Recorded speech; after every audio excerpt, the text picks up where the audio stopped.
Welcome to our channel. Hope today is a great day for you. And now just sit back, relax, and turn on your phone. Hi, I was almost murdered a couple times, but this is the coolest one. So I'm Arab, and me and my husband visited the homeland a couple years ago. We ended up in Oman. We're out in the middle of the desert staying at this motel. There's no Wi-Fi, no cell service, no taxis, Uber, anything like that. We're the only people staying in the motel besides the owner. And we book a little sunrise excursion. You go have a picnic in the desert. So we wake up at 3 a.m. We're told other people are going to be on this excursion, and we get to the van and there's no one else. We think whatever, it's just me, my husband, and the driver and his assistant. So we're driving in the dark for a while. We look in the trunk and there's a spade shovel and a cooler. So I go to the driver, "Hey, yo, what's that shovel doing back there?" And his response was, "Oh, we're going to be out there for a while." That was the response I got. And so I'm like, "Okay, what's the cooler?"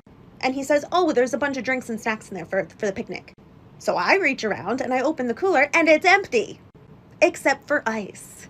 So obviously we start to panic, and I can't fit anymore, so let me know if you want more. Hi, I was almost murdered a couple times. This is part 2. Go watch part 1 if you haven't seen it. Okay, so we just saw that the cooler was empty. There's only ice in it. My husband and I start texting back and forth about our situation. We are very scared. My husband actually texts me and says, "If we can't get out of this, I'll attack them. You run and get out of here." We thought we were on our way to die. So in a last-ditch effort, I come up with a scheme. I asked the driver, "How far is the nearest convenience store? Because I have a problem back here." And he's like, "Oh, it's like 15 minutes away, but we'll miss the sunrise, so we're not going." Now, this guy knows that I have severe Crohn's disease because I told them about my food allergies. I start crying. I say my Crohn's disease is acting up. I'm in a lot of pain, and I think I'm going to throw up. We need to go to the convenience store. We argue back and forth, and then I mention that I threw up blood that morning. Now, as soon as I mentioned that I threw up blood, things changed, and he agreed to change course and go to this convenience store. So now we're sitting in this car for like 15-20 minutes wondering if they're actually going to take us to this store. I'm uploading part 3 as soon as I'm done editing, I promise. I was almost murdered a couple times, but this is the coolest one. This is part 3, so if you haven't seen the other parts, go watch them. So we wait an excruciating 20 minutes, and we do get to the convenience store. For some reason, the driver and his assistant come into the store with us. I immediately go to the shopkeeper, and I ask for the Wi-Fi information, and he gives it to me. So I make a FaceTime audio call to my sister, who's in America. And she doesn't answer because of the time zone difference. However, I pretend that she does answer. Once again, in front of the motel owner, I explain the situation, what's going on with my Crohn's disease. I tell her exactly where I am, what the convenience store is called, what the motel is called, and who I am with. I pretend that she answers me, and I'm like, "Yeah, that is a good idea. I'll tell them that we can't go to do the sunrise, and we'll just go back to the motel." I pretend to promise her that I'll call her in an hour to tell her that I'm safe. And then I get off of my fake phone call. The motel owner hears everything that happens, and him and his assistant look pissed. I'm uploading one more part as soon as I end. I was almost murdered a couple times. This is part 4, so go watch the others if you haven't seen them. So I get off my fake phone call and I talk to the motel owner. I tell him, "Listen, I spoke to my sister about what's going on, and she and I both think that I shouldn't go on the picnic. I should go back to the motel and I should rest." And he tries to argue with me, and he says, "You already paid for it and we can't refund you, so we should really go." Me and my husband were like, "Dude, we don't care about the money. Just take us back to the motel." We start kind of making a scene, so they agree to take us back. We get in the van. It's like an hour-and-a-half drive. We are able to tell that we're going in the right direction, though, so we're coming down a little bit. Now we get back to the motel. However, remember that me and my husband are the only tenants in the motel that night.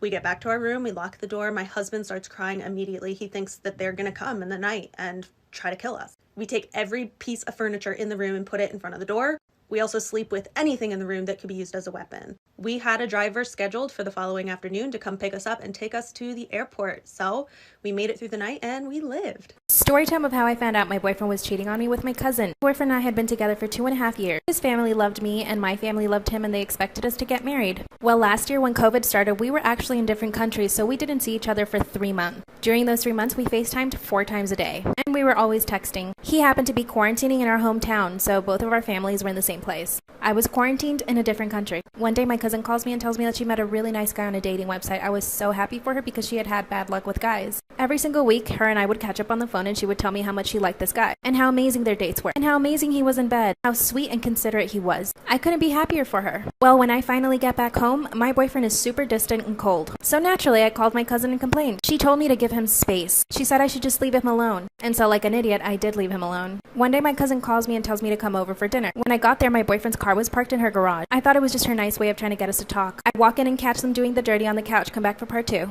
So I walk in on my cousin and my boyfriend boyfriend doing the dirty on her couch. They quickly get up from the couch and get dressed. Of course, by that time, I'm in hysterics. I'm crying and yelling. My boyfriend instantly got on his knees and begged me for forgiveness. I went up to my cousin and I punched her right in the face. She wasn't expecting that. And I said, well, this is the guy that you've been dating, isn't it? She said yes, and that she was just trying to find the best way to tell me. And so she just thought the best way to tell me was to get me to walk in on her and him doing the dirty. I punched her again. My boyfriend came to her rescue though.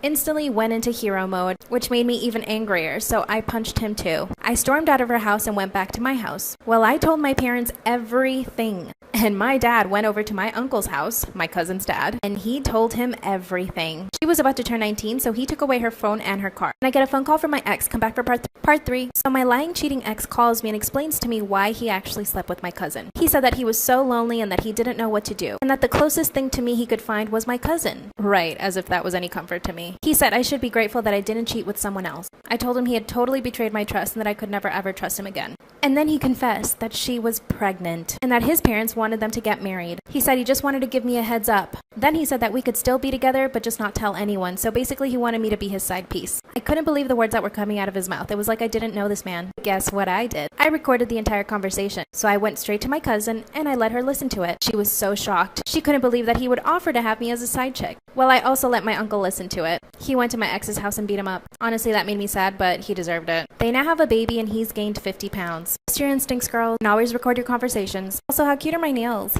Put a finger down if from as soon as you were born, your parents would force you to watch porn, specifically a man and a woman. That way, as you grew up, you would think that relationships were supposed to be between men and women. And so every time you saw a couple of the same gender, you would automatically assume that they weren't normal and had some type of mental illness. And so when you grew up and sooner or later made a friend who you got really close with and eventually became best friends with, and she came out to you and told you she was gay, you ended up dropping her. And not only that, but made a fake page and outed her, so then the whole school knew, but she still doesn't know that it was you. And so one day when your parents who gave you that mindset died in a car crash, that friend you outed and completely violated offered to let you stay with them, and her parents would take custody of you even though you weren't as close as you used to be, and you took up on that offer and started living with her, but she still doesn't know that it was you who outed her until one day you felt too bad, so you decided to tell her. I'm running out of time, so for part 2.